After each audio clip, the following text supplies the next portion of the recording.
রমাদান মাসের গভীর তাৎপর্য, গুরুত্ব, এর মাহাত্ম্য, এর মর্যাদা, আল্লাহর তরফ থেকে এই মাসের বিশাল বড় যে সুবর্ণ সুযোগ, সেটিকে আমরা অনুধাবন করতে পারি না।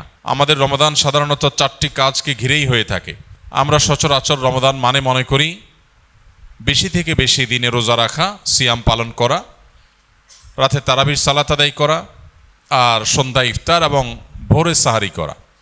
এই 4টি জিনিসের নামই শুধুমাত্র আমরা রমাদান মনে করি, অথচ রমাদান শুধুমাত্র এই 4টি ইবাদতের মধ্যেই সীমাবদ্ধ নয়। রমাদান এসেছে আমাদের সারা বছরের ঘাটতি পুষিয়ে নেওয়ার জন্য।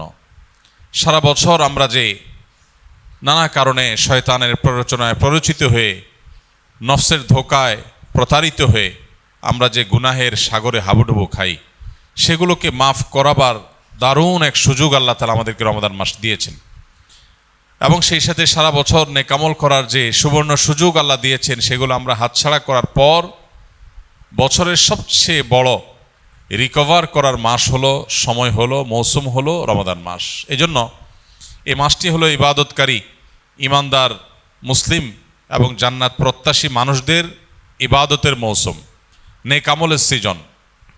আল্লাহ রাব্বুল আলামিন এ মাসের সর্বোচ্চ সদ্ব্যবহার করার তৌফিক আমাদের সবাইকে দান করুন। সম্মানিত ভাই সকল, এ মাসে আমাদের সবচেয়ে প্রধান এবং সবচেয়ে মূল যে কাজটি বিশেষ গুরুত্বের সাথে করা উচিত, সেটি হলো যথাযথভাবে সিয়াম পালন করা। কারণ এই মাসের প্রধান আমলটাই হলো সিয়াম বা রোজা। আর সিয়াম শব্দের অর্থ বিরত থাকা। অতএব আমাদেরকে এই মাস আল্লাহ রাব্বুল আলামিন সিয়াম পালন করার নির্দেশ দিয়ে মূলত বিরত থাকার অভ্যাস আমাদের গড়ে তুলবার সুযোগ দিয়েছেন। অতএব যথাযথভাবে সিয়াম পালন করার মানে হলো সিয়ামকে তার স্ট্রাকচারাল দিকটাকে খেয়াল করার পাশাপাশি তার ফিনিশিংয়ের দিকটাকেও খেয়াল করতে হবে।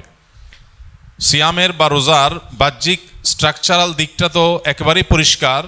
শোবে সাদিক থেকে নিয়ে ফজরের ওয়াক্ত হয় তখন থেকে নিয়ে সূর্যাস্ত পর্যন্ত এই পুরো সময় পানাহার এবং যৌনতা, এটা থেকে বিরত থাকা, এটাই হলো সিয়ামের মূল স্ট্রাকচার।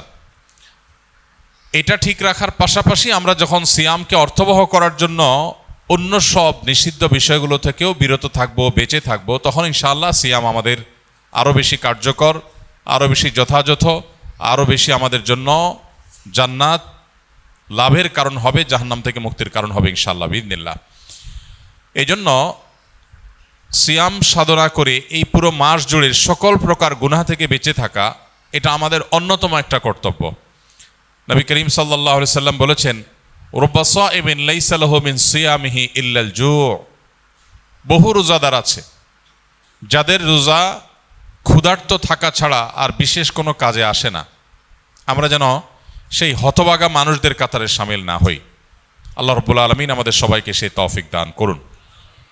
প্রিয় ভাইরা আমার, এই জন্য মুখ দ্বারা গীবত, মিথ্যা, পরনিন্দা, ঝগড়া, যত রকমের নিষিদ্ধ কর্ম আছে সেগুলো থেকে বিরত থাকা, হাত দিয়ে, পাও দিয়ে, অন্য অঙ্গ প্রত্যঙ্গ দিয়ে সকল প্রকার গুনাহ থেকে বেঁচে থাকা, এটা হবে আমাদের রমাদানের অন্যতম একটা গুরুত্বপূর্ণ পদক্ষেপ। এটা যদি করতে পারি তাহলে রমাদান মাসের সিয়াম পালন সার্থক হবে, সফল হবে ইনশাআল্লাহ বিইذনিল্লাহ।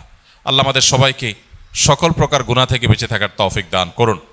সিয়ামের উদ্দেশ্য যে তাকওয়া অর্জন করা, সে তাকওয়া হাসিল হওয়ার জন্য, সে তাকওয়া অর্জন হওয়ার জন্য সকল প্রকার গুনাহের পথগুলো বন্ধ করা, এটা অত্যন্ত গুরুত্বপূর্ণ। গুনাহের পথগুলো যদি খোলা থাকে তাহলে এই সিয়াম অর্থবহ হবে না, এই সিয়াম যথাযথ হবে না, এই সিয়াম আমাদের জন্য কার্যকর হবে না। এই জন্য আমরা চেষ্টা করব সর্বোচ্চ সকল গুনাহ থেকে বেঁচে থাকার। রব্বে করিম আমাদের সবাইকে সেই তৌফিক দান করুন।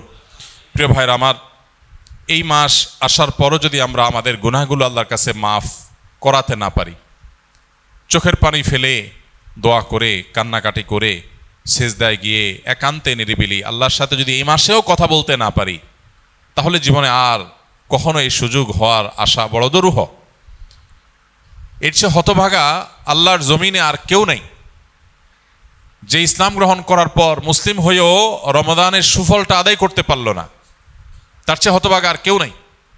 এই জন্য শুধুমাত্র এই গতানুগতিক সিয়াম আর তারাবি নয়, বরং এর পাশাপাশি আল্লাহর কাছ থেকে গুনাহগুলোকে মাফ করাবার জন্য আমাদের বিশেষ প্রচেষ্টা থাকতে হবে। ইফতারের আগে চোখের পানি ফেলে কায় মনোবাক্যে দুহাত তুলে প্রাণ উজাড় করে আল্লাহর কাছে আমরা দোয়া নিবেদন করব, এবং সাহরি খেতে উঠলে ভোর রাতে তখন দোয়ায় মনোনিবেশ করব, চলতে ফিরতে উঠতে বসতে আল্লাহকে স্মরণ করব, মোবাইলে সোশ্যাল মিডিয়াতে বিভিন্ন চোখের জেনা, কানের জেনা, বিভিন্ন রকমের যে গুনাহগুলো হয় সেগুলোর পথগুলো সব বন্ধ করব ইনশাআল্লাহ। তবে এই রমাদান আমাদের তাকওয়া হাসিলের কারণ, এই সিয়াম আমাদের তাকওয়া অর্জনের কারণ এবং আমাদের জীবনকে পরিবর্তনের কারণ হবে ইনশাআল্লাহ বিইذনিল্লাহ। আল্লাহ রাব্বুল আলামিন আমাদের সবাইকে এই রমাদানের সর্বোচ্চ সদ্ব্যবহার করার তৌফিক দান করুন।